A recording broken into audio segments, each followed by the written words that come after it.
4 or 5 years, I was repeatedly left by my parents in their driveway in the middle of the night with a trash bag full of clothes. I remember the day all started unraveling like it was yesterday, even though it's been decades. My name's Ryan, by the way. Grew up in this tiny Midwest town where everyone knew your business but pretended they didn't. Mom, Susan, she was the picture of clinical perfection on the outside. Church volunteer, bake sale queen, all that. But inside, she'd slip into these fugue states, just zone out and vanish for weeks. No note, no call, nothing. Dad, Michael, he handled it his own way. Picking up hitchhikers on the highway, guys mostly slipping them cash for a quick hookup in the back of his truck. We were the golden family at First Baptist, pillars of the community, so nobody breathed a word. When they finally split, it was like a bomb went off. Divorce papers flew, and suddenly all the skeletons came clawing out. Mom accused Dad of being a pervert. Dad called Mom a ghost who abandoned us kids. They dragged every dirty secret into court. Her episodes, his motel receipts, even some old letters that made the judge's face turn red. My sisters, Isabella and Mia, and I, we were just collateral. The whole town turned on us overnight. Whispers at school, cold shoulders at church potlucks. Poor things caught in that mess. They'd say to our faces, then ice us out behind our backs. We got ostracized hard, lost friends, got dirty looks from neighbors we'd known forever. The next 5 years were a blur of getting bounced. Around like a bad check. Mom would show up sober for a month, promise it'd be different, then flake. Dad would take us back, but he'd be half drunk and yelling about how we were just like her.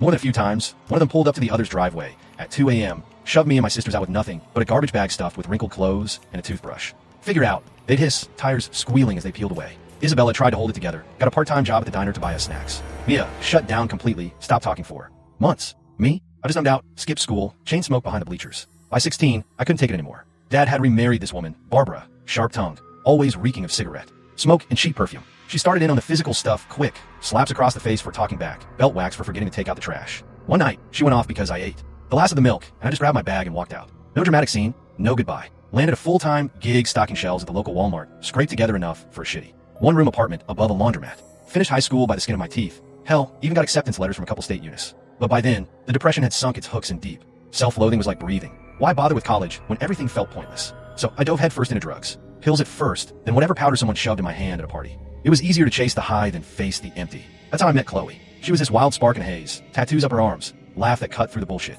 We bonded over bad trips and worse memories, shacked up in my place for a couple years. She got me, or at least made me feel like someone did. But the life we had, it was a ticking clock. One night, she OD'd on a couch in some Fleabag motel. I found her cold, needles still in her arm. Cops came, asked questions I couldn't answer. After that, I folded in on myself. Disappeared into the grind. Odd jobs, bar shifts. Anything to keep moving. 20s blurred into 30s, a loop of blackouts and wake-ups wondering why I hadn't just ended it. Suicide crossed my mind more times than I can count, but something stubborn kicked in. Survival instinct maybe, or just too damn tired to pull the trigger. Fast forward and I'm okay, I guess. Met Jessica through a mutual friend at a dry AA meeting. Stable girl. No drama. The kind who actually listens. We got married quick, had 2 kids. Olivia, who's 8 and obsessed with dinosaurs, and Noah, 5, who thinks fart jokes are high art. House with a yard. Steady job and logistics. All the trappings of that happy life.